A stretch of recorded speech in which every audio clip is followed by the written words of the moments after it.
22nd regular Board of Directors meeting. We're here after yesterday's holiday. Normally meet on Mondays, but celebrated Juneteenth yesterday, so that was a wonderful day to honor. The meeting format is hybrid. Quorum is physically present at the HART administrative offices, and the rest of the board members are participating via communication technology. If we can quickly do a roll call, please.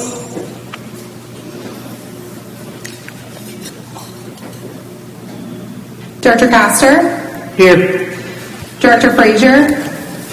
Director Hudson indicated he would be absent. Director Johnson? Here. Chair Kemp? Here. Director Knight? Here. Director Myers? Here. Director Overman? Here. Director Schisler? Here. Director Smith? Here. Director Vieira? Director Williams? Here. You do have a quorum, Madam Chair. Thank you. The Pledge of Allegiance.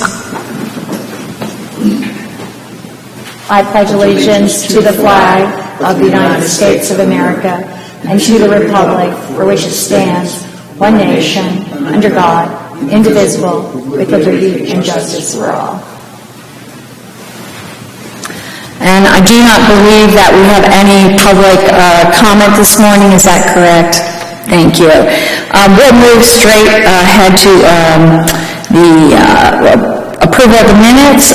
Is there a motion for the minutes? Move to approve. Second. Okay, we have Councilman Schisler, and who is this? I heard several seconds. Okay. Director Johnson. Okay, and with that, we'll just do it.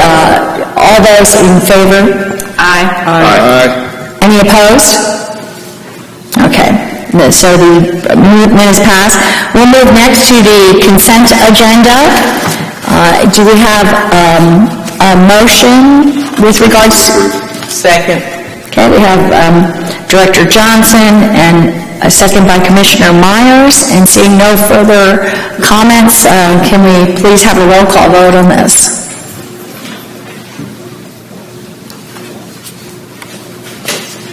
Chair Kemp? Yes. Director Overman? Yes.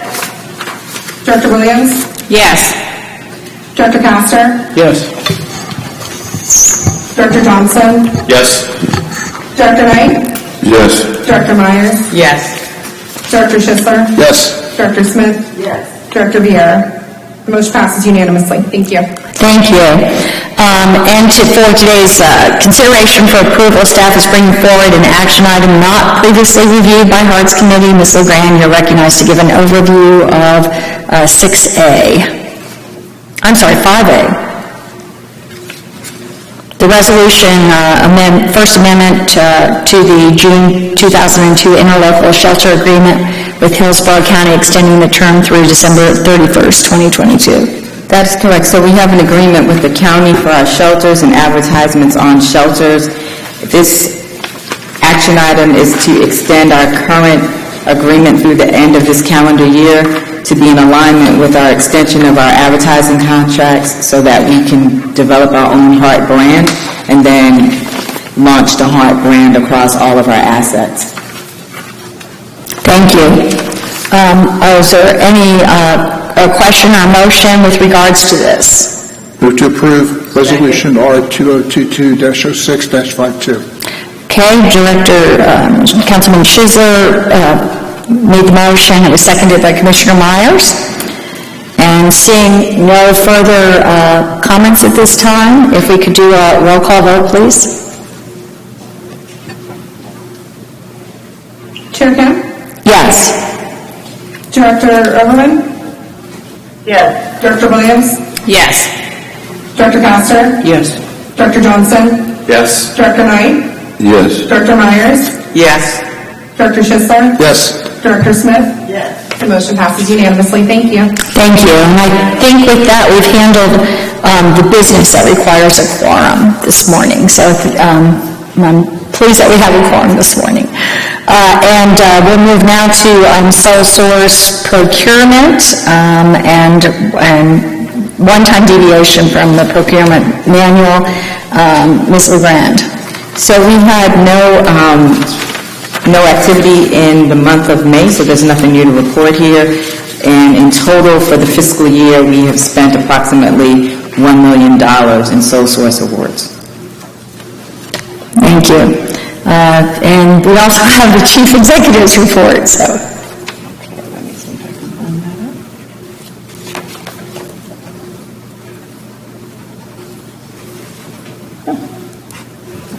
Okay, so thank you. I just wanted to do a quick report this morning.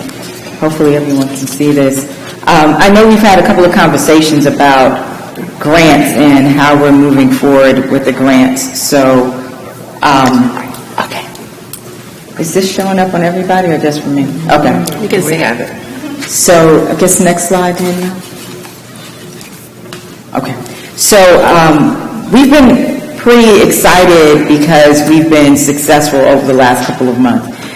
In May, as you see on the slide, we did receive $300,000 notification of a grant for route restoration planning, and that's really to give us some money to bring some services back that we had to reduce because of COVID. This was a competitive grant, and we competed across the United States, and we were one, I think, of around 24 agencies that received funding.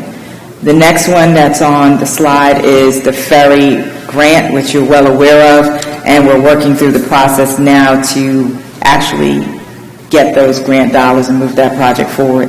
And then in January, we also received a grant for $300,000, and that's to continue TOD studies and planning, and that's again another competitive grant. So just we've had several conversations about grant funding and what's out there and what the team is doing. And I would say this is definitely a testament to the team. As you know, we don't have someone who is deemed a grant writer. So all of us who know how to write, we break up the sections and we write paragraphs and we come back together and say, do they all sound like one person wrote them? And the answer is typically no. And then one person goes through and makes it sound like there's one person who put this thing together. So for each one of these on the slide, it was definitely a collaborative effort, but it's a testament to the type of folks we have working here that we were able to be successful. The next slide is really focused on some of the upcoming grants that we are working on. So we have a grant for areas of persistent poverty. This is a new grant that is coming soon. So we went to some seminars to understand what is going to be required for this grant to be successful. I actually sat through a session to understand what the requirements are. We're going to work to partner with some of our regional local partners here, the county and the city. We will reach out so that we can put together a great application. We're also looking at the FY22 bus and bus facilities. We submitted that in May for the remaining $25 million for the heavy maintenance facility. So we're waiting to see, if we receive those funds. And then the last one on the list, which we're actually in the process of really understanding how we can move forward in locating where we're going to implement the bus stops. This is the second year where we've worked with Representative Castor, and we submitted for consideration for appropriations funds, $5 million to support our bus stop improvement program.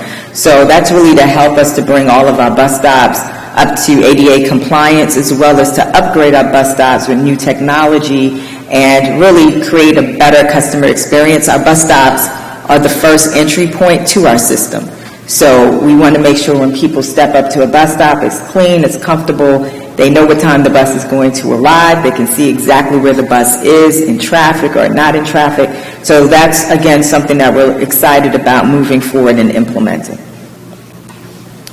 The next slide represents, so I'm sorry, I misspoke. The previous slide are the ones that we have submitted and we're waiting. This next slide are the upcoming and open grant opportunities. So the first section represents the open opportunities. That's for TODs and Safe Streets for All.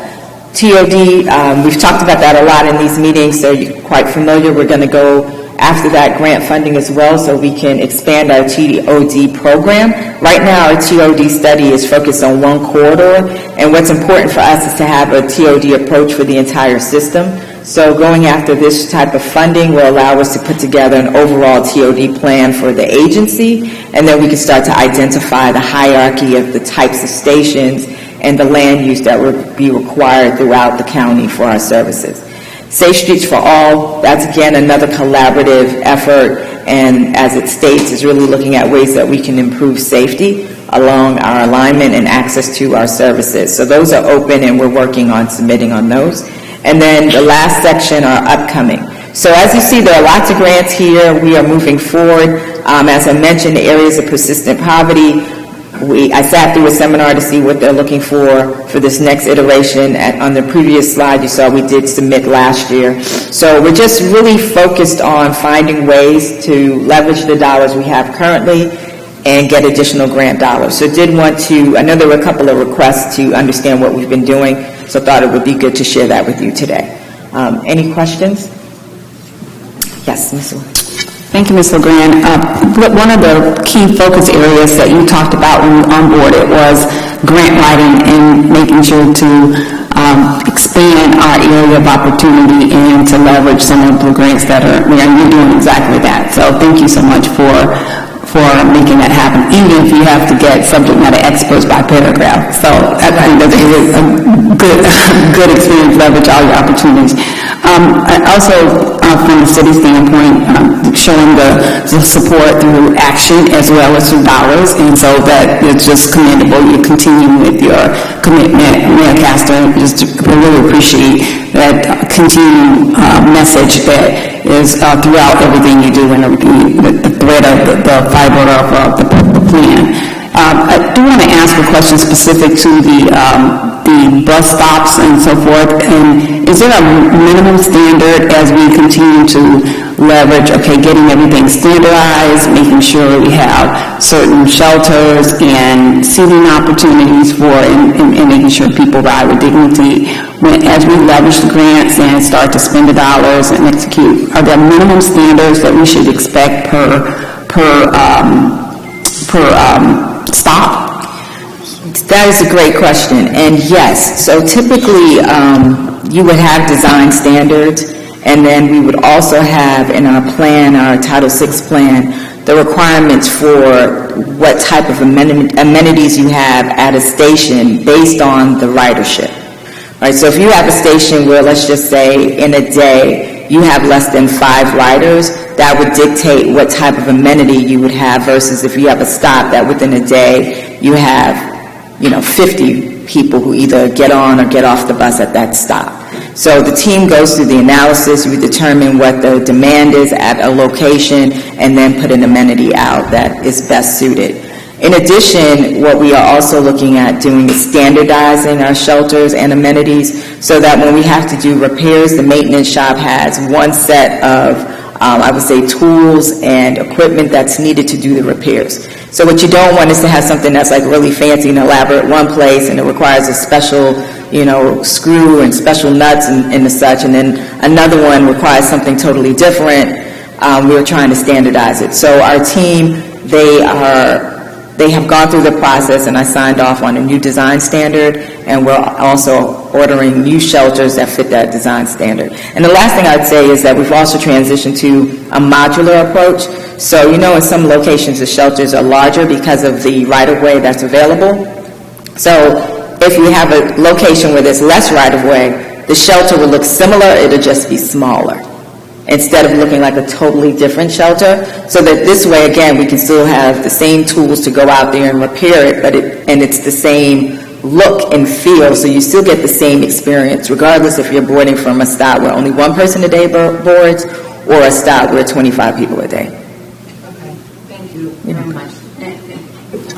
Thank you very much. So the amenities are based on the ridership. At the location. So again, if you have a location where there's more boardings, you'll have a bigger trash can, right? Because the expectation is that there's going to be more people boarding, so you need like a larger trash can. So yes. Okay. And then if there are no amenities, just the stop itself, that would indicate to me that there are probably not as many riders. That should be the indication that you receive. But as we move forward, what we're looking to do for every stop is to provide real-time information. So we're looking at how we change even the flags. We're looking, so right now you see the bus stop and it says HART and there's like a sticker with a number on it. So we're even looking at redesigning the actual flag so that when you come to the stop, even if it's just a stick stop, it still is a little more upgraded than what we see here. And then we're also looking on the pole, they have something that kind of looks like an iPad, and that will scroll the real-time information. So even if, our plan is, even if you're at a bus stop that doesn't have a big shelter, you will still have access to real-time information, a trash receptacle, a bench, just all the amenities that we need. That's our objective. Okay, all right, thank you. This is very important. I think education and awareness is a key aspect of me being on this board, and understanding that logic and algorithm as we move forward is something that we can educate the community on when they have those type of questions. So thank you very much. Thank you. Director Johnson, did you have before? Does anyone else? Yeah, I do. Mayor I Castro. just want to build on what Melanie said. It's so important as we try to increase the ridership on the buses that we have reliable routes and times, but also the cleanliness of the bus stops.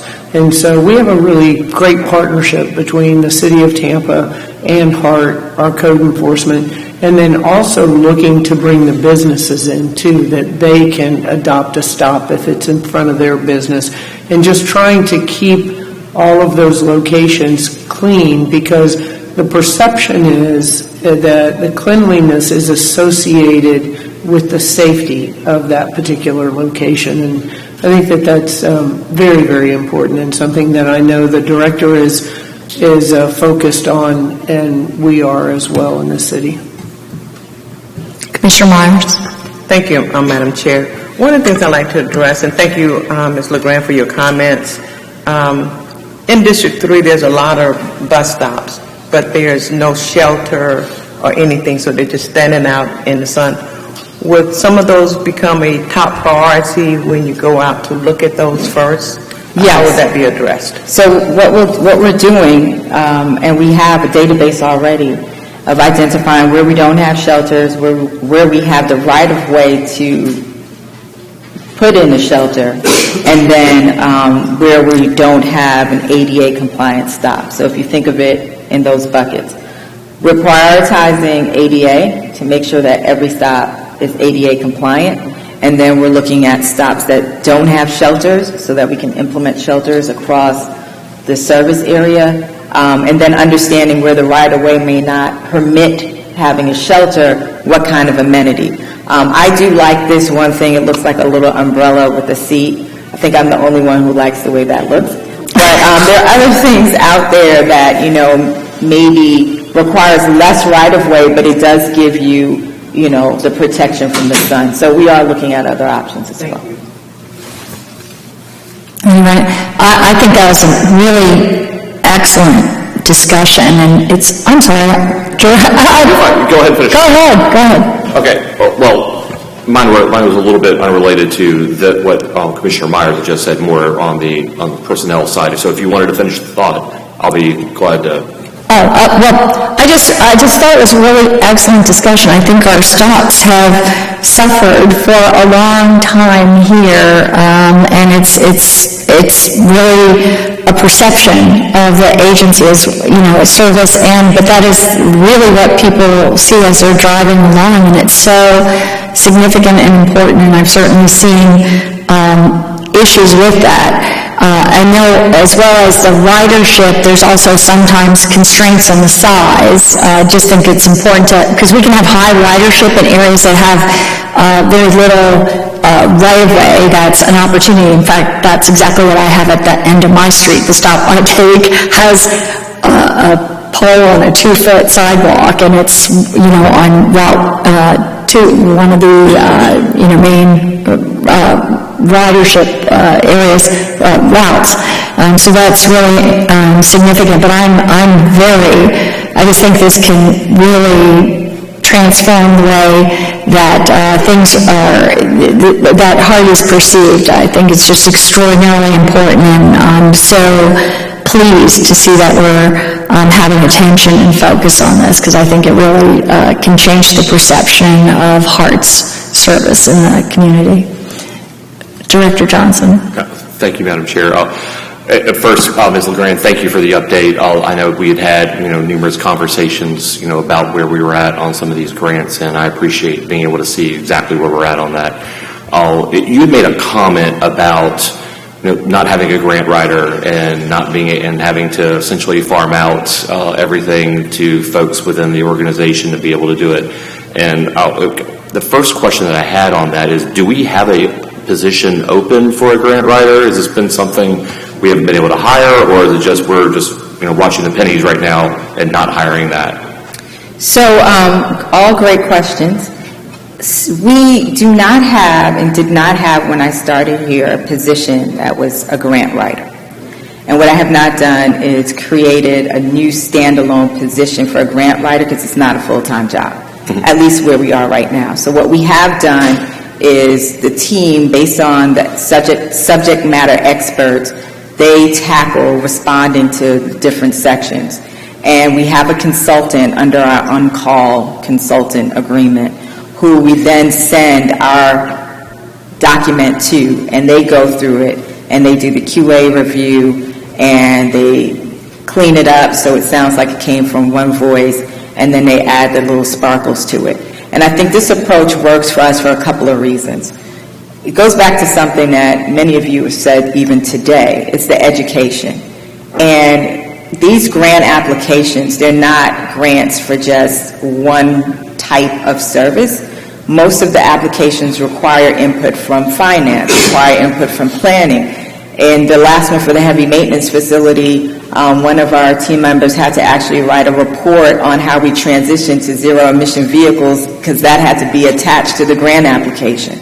So the more that the team gets familiar with going through the process, and you are responsible for writing 2 paragraphs, I believe that is invaluable, that our team is now educated and knowledgeable on what's required to respond to grants, what they need to know about their specific area, and how they get to translate it into a language that a grant, host, I don't know what you call the people who put out the grant sponsor, is looking for. And I would say over the last year, and I'm speaking for the teams, so I hope they're in agreement, they've become more comfortable responding, and we need to own our voice. So I do think the approach that we have right now for the volume of grants that we're looking at is manageable. But if we get to a point, and we also, and this is something I didn't mention, we need to have more local match so that we can go after these grants. So what we're doing is we're using the same $3 as local match for all these grants. So once, we get, let's say we get the $25 million grant, the gig is up, right? Because we don't have any more local matching dollars. So that's the other thing. We have to be strategic until we get to a place where we do have a sustainable funding source as a local match. Then I think it would be appropriate to hire somebody full-time, because we can go after it and we'll have more local matching dollars, and we wouldn't be playing 3-card Monte with our dollars right now. Yeah, and you hit the second part of that when it came to the consultant, how we're actually going through and getting the real subject matter experts to be able to look at that. Not, obviously, your team is subject matter experts as well. So I'm glad to hear that we're doing that. Would love to be able to see you have resources later on down the road to where we do have the ability to go after even more, because obviously we got a lot going on here. Want to be able to try and maximize as many dollars as we can. So I think we're in a good spot there, and I appreciate that. One quick question: the areas of persistent poverty grant, what agency was that coming out of? Ms. Wright, no, that's fine. Ms. Wright, do you mind stepping up and talking about this one?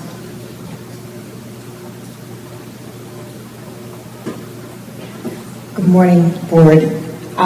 The Areas of Persistent Poverty Grant was offered for the first time last year. It was in the spring. It came from the FTN. Oh, okay. And it was a pilot grant. A decision hasn't been made. And what we spoke to was transportation in food deserts. So the drafting of the grant, depending upon how you were applying, you talked about transit and how it could help areas of persistent poverty. So we spoke to food deserts. Okay, that's perfect. Thank you. Thank you. And is there anyone else who wishes to speak on this? I think somebody online. Oh, Commissioner Overman, go ahead. Sorry, go ahead, Commissioner Overman. I tried to use the hand thing. It didn't really work. So No, it was up there. I want to thank everyone for their questions, because it actually did a beautiful job of covering several things that I was going to mention. But as we heard from Director Johnson, the presentation on the pending competitive federal applications is terrific. Thank you very much for that hard work. Your entire team is doing a great job of going to find those resources that are so very much needed in our area. On that same page where you listed the persistent poverty one, the bus facilities one, and the community project funding grant request, there's mention about the 2023 appropriations, and likely in December of 22, but that could be impacted by outcome of midterms. That probably much of ours was discussed too. Much of what we're looking at in the way of competitive grants all require matching dollars for the most part. Is that accurate, including these three that are listed here? That is correct. Okay, so I appreciate moving the monies around in order to be able to qualify for these grants, but it makes a further case that it's critically important that HART receives a steady stream of incomes in order to be able to qualify for the federal dollars out there. You mentioned the consultant that's providing us with guidance on grant opportunities, and I would imagine that has to do with the infrastructure bill. Is that in addition to what FTA normally offers? Director Overman, do you mind reposing your question? I'm unsure.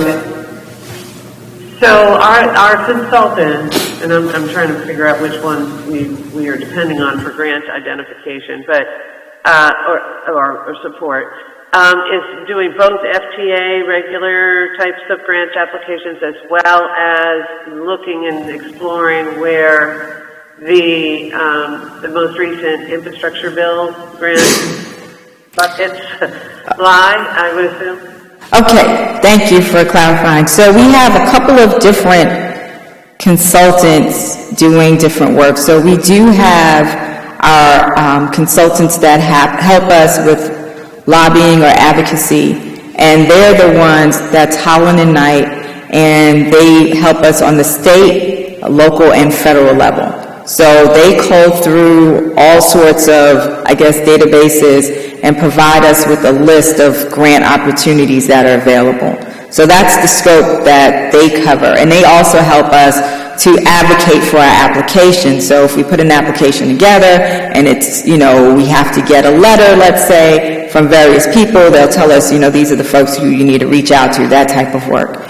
For the actual submittal and writing of grant applications, that goes through our on-call contract that we have here at the agency, and that vendor or that consultant, they're the ones who go through and read the grant applications and help us to submit it. So if you think of it as a two-step process, one is to identify where the opportunities are and help us to understand where we're best positioned to be successful, and then the other is the implementation, where they're actually helping us to submit the application.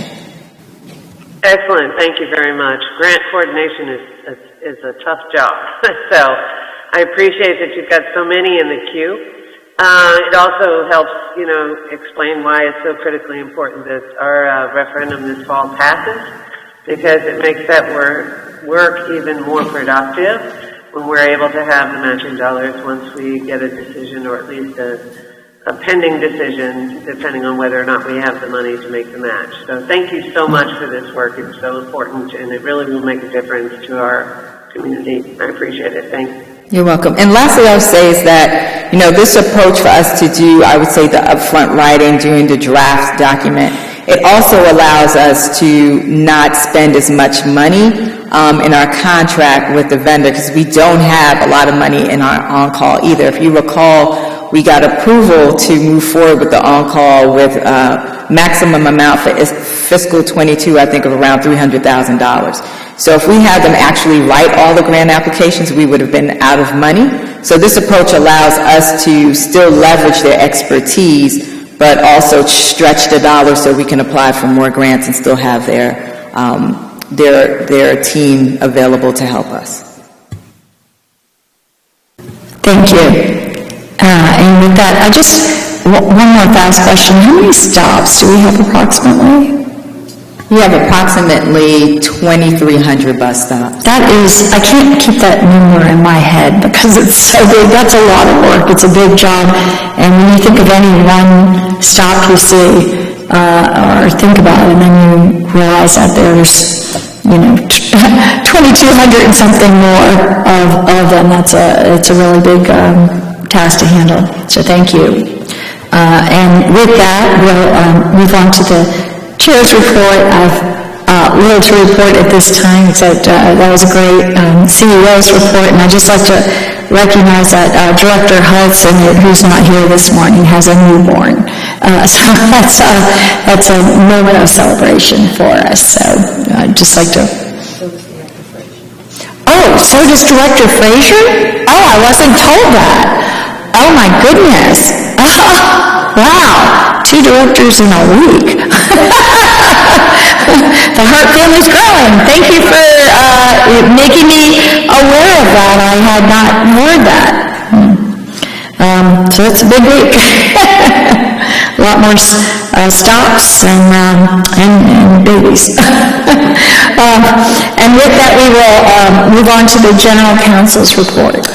Good morning, everybody. I just wanted to follow up on request and comment that Commissioner Myers made at the last meeting related to some employee complaints that had been sent over to members of the Board of County Commissioners. I had sent out a memorandum just describing the process under your board policies to have those all sent to me so that I can review them and decide and look at your policies and decide the proper place those need to go. And I finalized my review. I'm going to go ahead and send those out later this week to the administration for their portal of employee complaints, and additionally I will send those out to members of the board so that you can review them. They are, in essence, employee complaints that should be properly handled under your board of policies through the employment services. I'm available for any questions on that issue, and thank you. I appreciate that the Board of County Commissioners who had sent me the complaints that they've received so that we could get them processed properly. Thank you. Thank you. Commissioner Myers? We'll be able to discuss it after the entire board has received the comments and administration at our next board meeting in August. Thank you. With that, I'm sorry, yes, Commissioner Smith. Thank you. And Ms. Mandel, some of these anonymous complaints, it's not possible for us to tell how many have come from the same individual or anything, or even to vet them. So if you would, while we're talking about it, discuss the procedure that HART has in place for whistleblower complaints to be able to, be anonymous if need be, but go through the proper channel. That's correct. Within HART, there is a whistleblower complaint process under which if an employee or anybody else has a complaint that they want to make anonymously as a whistleblower, that process exists. I believe there's an email address for that. I don't know it off the top of my head, but I'm sure we can make that available to anybody who wants that. And if somebody needs to get that information, they can contact me anonymously, and I'm happy to provide that for them. These particular complaints, from what I understand, did not come into HART. They actually came to all of the members of the Board of County Commissioners, even ones that were not are not also on the HART board. So I think ensuring that they get into the proper process is very important, and I appreciate that everybody who had them from the Board of County Commissioners sent this to me. Thank you. Thank you. Any other questions about this at this time? And is there anything else that the with the general counsel's report. I don't have anything else. Thank you so much. Congratulations to all the new babies. And with that, we'll move to old business. Is there any old business that anyone wants to raise? New business? Any new business? Seeing none and no more babies to announce, we will stand adjourned.